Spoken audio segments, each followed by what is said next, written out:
waxaad arkaysaa in adigoo social media ku dhex jira haddana isticmaalaya TikTok ama Facebook ama yacni ha ahaado Instagram.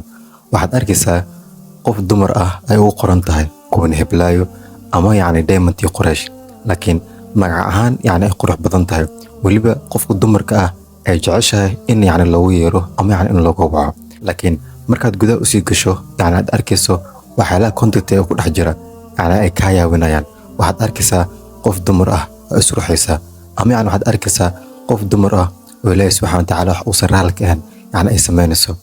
ma taqaanaa gabadha boqorada ah, boqorad lagu sheegayo waa gabadha Ilaahay subxaanahu wa tacaala ka baqaysa, sidoo kalena Ilaahay subxaanahu wa tacaala ka xishoonaysa.